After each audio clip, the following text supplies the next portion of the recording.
For early Tuesday risers on the East Coast and night owls on the West Coast, maybe, there's a lunar treat in store. Joining us from NASA is science communicator Andrea Jones. Hi, Andrea. Hi. Well, here comes another lunar eclipse. Tell us what makes this one really something special. I guess they all are. They all are, yes. So the moon is always a special treat, but tomorrow's moon will be extra special because it will be a total lunar eclipse. And in fact, the last total lunar eclipse visible from the US until 2025. So we'll have a big, bright, beautiful full moon, and then the sun and the earth and the moon will line up in space. So for East Coast viewers, around 4:09 a.m., the moon will begin entering into Earth's deep shadow, and it will start looking like it has a bite taken out of it.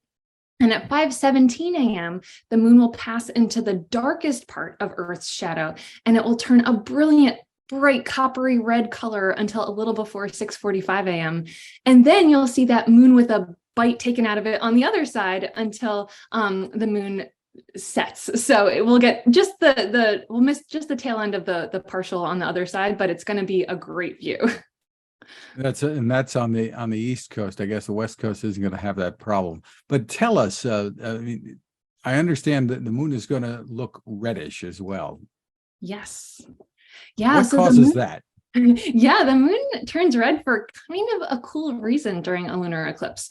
So when the moon passes into Earth's shadow, the Earth blocks most of the light from the sun.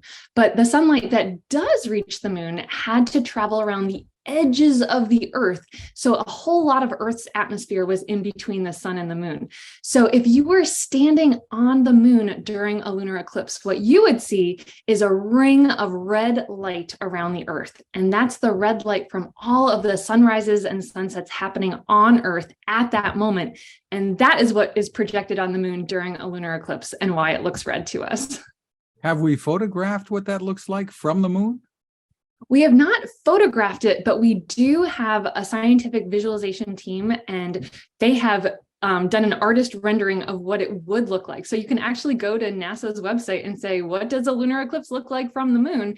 And you can see what is a pretty neat view of what it probably looks like. So the message is catch this now or wait, you'll have to wait till 2025. That's right, if you're in the US. And where will it be in the sky on the East Coast? Is this going to be low in the sky? And which direction will we be looking? Right. So for a full moon, it's highest in the sky. It's like nearly overhead or as high as it will get around midnight. So since this is happening more towards the early hours, it's going to be more where the moon sets and the sun sets, so towards the west. So if you look up and then start heading west, keep going until you get to the moon. We're nearing the 50th anniversary of Apollo 17, the last time humans walked on the moon. And NASA is going to be making its next attempt to launch the SLS rocket designed to propel us back to the moon. It's on the launch pad now, right? 39B?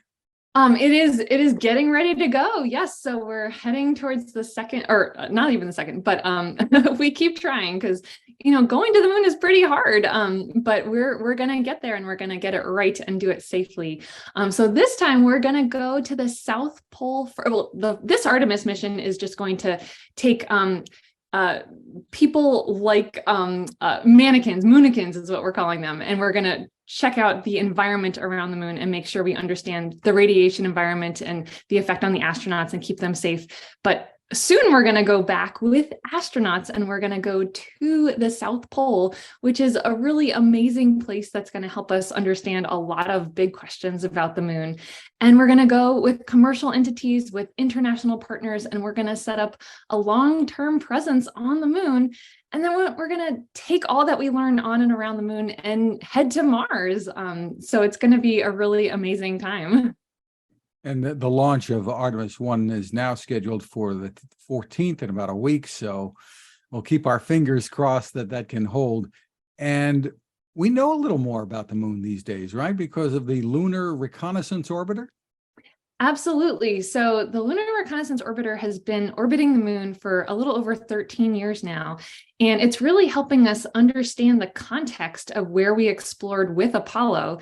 And it's preparing us to go back with Artemis to places that are scientifically interesting, in places where there might be resources available. And the Lunar Reconnaissance Orbiter is also helping us understand the moon itself like never before. We're finding, we're watching it change before our eyes. We're seeing new impact craters form. We're finding terrains we don't really understand. We just found a lunar pit that's about 63 degrees Fahrenheit almost all the time. So a really comfortable place for the moon. And we're just learning new things every day, it seems. Sounds like San Diego or something.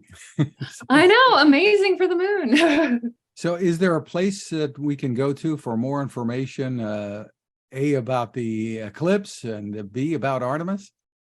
Absolutely. So moon.nasa.gov is a great place to learn more about the moon. And we have all kinds of links to other places. There's a whole NASA Artemis website as well. And you can also follow along with NASA Moon on Twitter and Facebook. And you can also go outside and look up if you can. It's a great place to learn more and to observe. It's going to be a beautiful view. You don't need to be looking at a screen. How about that? That's Andrea right. Jones, thank you for spending time with us. Thank you so much. This has been great.